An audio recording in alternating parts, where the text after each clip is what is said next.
Hey, welcome back. I'm Chris Chase with the Western Flyer Foundation. Before we get too deep into this episode, I just want to say thank you. Thank you to everyone who's taken the time to watch one of the episodes, and thanks for all the great comments. I read each one of them. And I promise in some upcoming episodes, I'll try to answer those questions. Where do we buy red lead and what do we use it for? And the story behind that big hammer. But in this episode, I just want to review the last 12 months. It was October of 2018 when Pete Rust and Tim Lee put together a group of shipwrights and they started in on the restoration. So let's review those last 12 months. Let's go back and take a look at that stern that was made, the keel that was built and installed last winter, the stem that was put in just a few weeks ago, and all those frames, both sawn and steamed, were done over the last summer. Let's just see what's happened to the restoration over the last year. Built in nearby Tacoma, Washington in 1937, the Western Flyer worked as a West Coast fishing vessel for almost 76 years. In 2013, with no viable fishery to work in, she fell on hard times, sinking literally tied to the dock. After being raised, she was towed to Port Townsend, Washington, and blocked on dry land. Soon after the Western Flyer Foundation purchased her, she was moved to a building at the Port Townsend Shipwrights. Once inside, the full restoration could then begin. That was the summer of 2015, and if you look at my very first estimates of cost and timeline, we've been done and gone for almost 2 years. But the extra time has been a blessing. It's given us an opportunity to build a community that would support a project of this size and scale. And it's given us a clear understanding of what we want to do with the Flyer once she's been completed.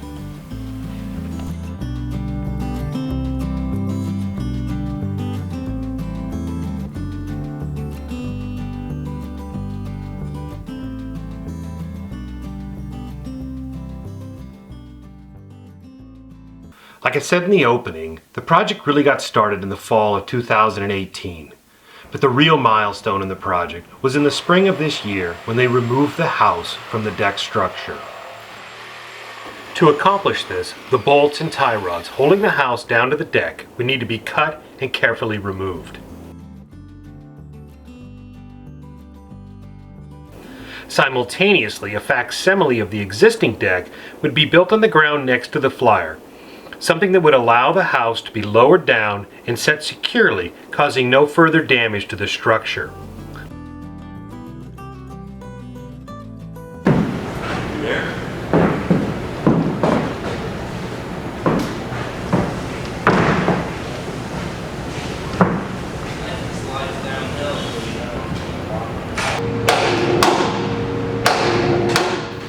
The front of the house was so precariously held together, with really only the sill and a few bolts holding it to the main house, the decision to remove it prior to removing the main house was pretty easy.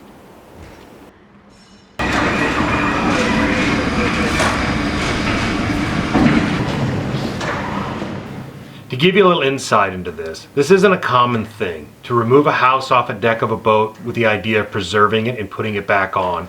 So an amazing amount of care and engineering went into the actual carriage that lifted the house up off the deck and put it down safely. Several of us stood back from the boat and looked at it. We all guessed at how much it weighed. Some of us said 3,500, 4,500. Pete Rust had the insight to actually ask the naval architects to do a weight calculation for the house.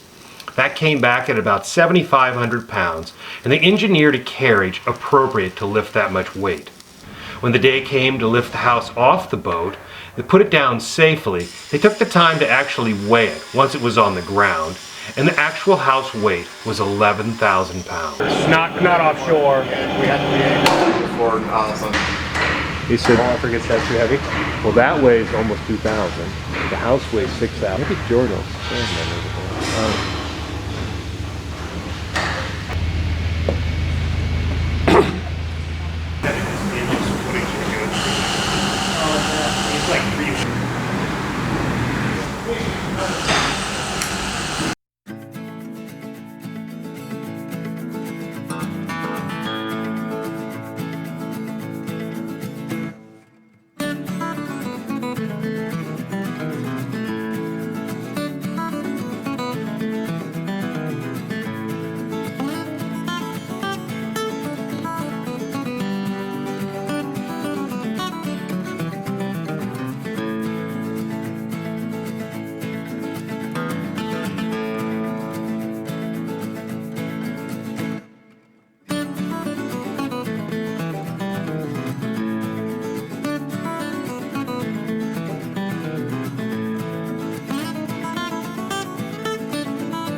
I think I said this in a previous episode, but 4 weeks of hard work and planning allowed the 80-year-old house to be removed in a mere 30 minutes, with zero damage to the old structure, not even a crack in the paint.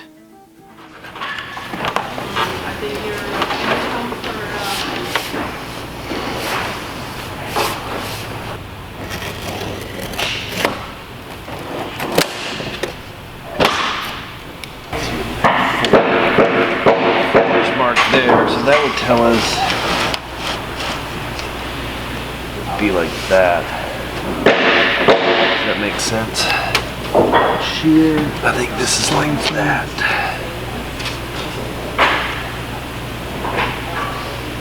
No, that wouldn't make sense, it would have this been would like be, it would this. have been like that. Yeah, exactly.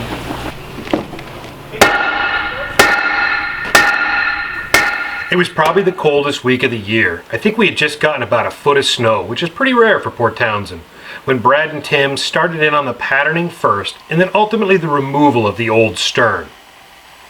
When I first looked at the Western Flyer back in the spring of 2015, we were anticipating saving 20 to 30% of the old wood. This would include a few of the stern timber lifts.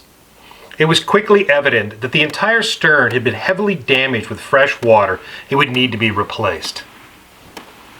Nice. What's that? That's an eighth of an inch of rusted. 1/8 inch spike. 1/8 inch spike. It's impressive.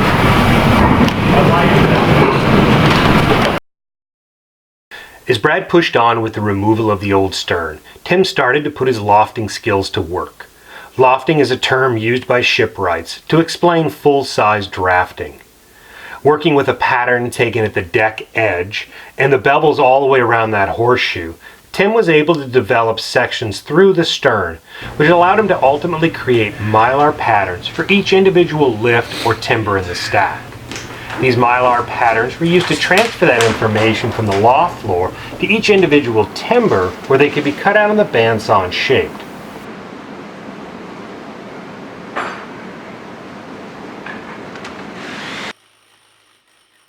Tim opted to build the stern upside down, starting at the deck level and working to the rim log. This meant that the horseshoe was getting smaller and smaller the taller it went. With the rabbet cut in the bottom face of the rim log, the whole assembly could be disassembled and then reassembled permanently on the Western Flyer. As they put the stacks together, they would lag it together with bronze bolts. When they finally got the entire stack built, they came back through with 3/4 inch bronze rod and through bolted from the rim log all the way to the deck edge. The original stern in the Western Flyer was built out of Douglas fir timbers and fastened with iron rod. We've opted to go with Purple Heart timbers, quite a bit more rot resistant and quite a bit more available, and bronze rod. This stern is going to last forever, I'm sure of it.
Making a layer of bedding is not good. Here's a little curse I think. People think that he's like one of this. I mean, it's somewhat safe.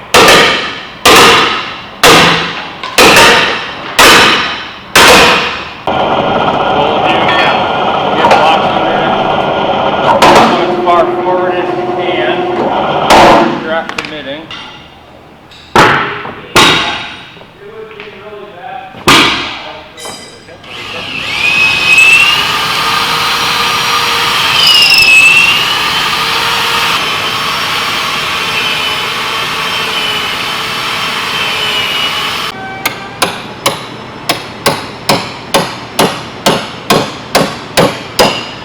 With the last few stern timbers being lifted into place and bolted off permanently, the crew could now shift their energy towards the framing, both the steam bent and the sawn frames. The Western Flyer is made up of 18 pairs of double sawn Douglas fir frames and 62 pairs of steam bent white oak frames.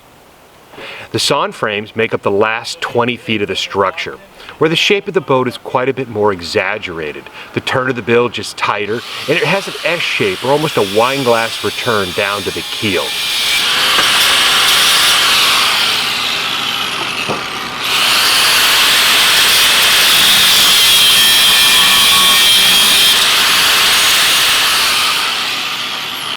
And double sawn is exactly how it sounds. Two pieces of wood paralleling each other as they make that turn up from the keel, up and around the turn of the bilge to the shear line. They're cut or sawn to the shape of the boat, as opposed to steam bent to the shape of the boat.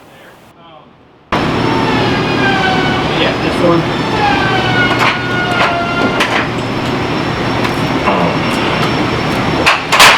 Oh, I just stabbed my palm with a splinter. Pretty well.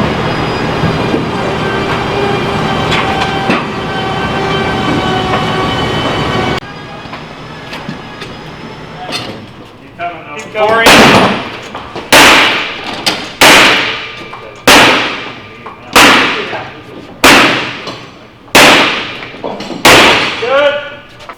The steam bent frames make up the forward 60 feet of the boat. They're 3 inches by 4 inches and up to 18 feet in length.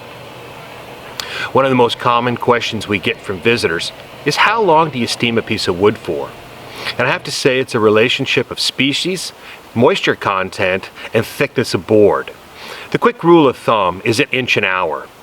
These boards are almost 3 inches thick, and the crew found with the moisture content that about 2.5 hours at 210 degrees was the optimum window. The time to get them in the boat needs to go quickly. They have about 10 minutes once they come out of the box to actually get them bent permanently into place. Much longer than that, and they start to cool, and it's more difficult to actually get the fibers to stretch and bend around the curve.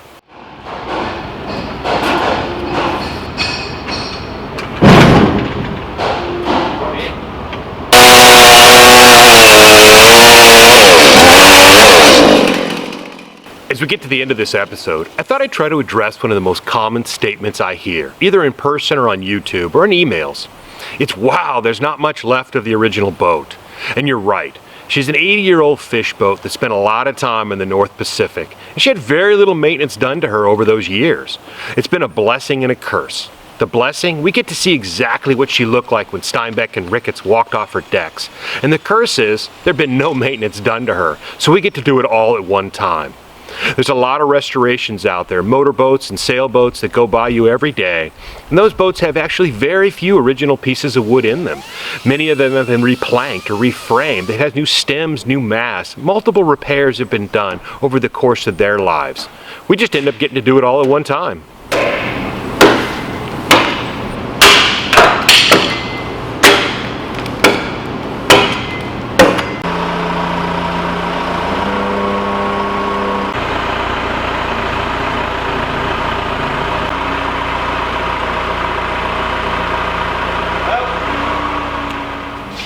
And thanks for taking the time to watch the video.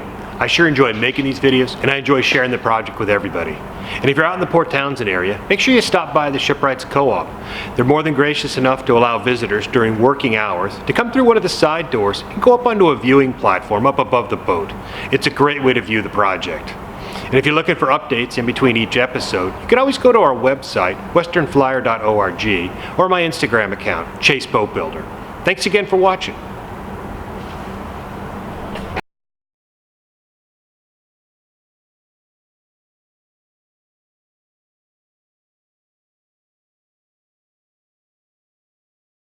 Are you recording this? Not yet. I'll let you say something brilliant first. One time I told somebody how long we steam for, an hour per inch of thick, and I said an hour per inch. And they thought length. Oh yeah. And they're like, what, for like 3 weeks? Like, no, like 2 or 3 hours, like if it's an inch thick, thickness.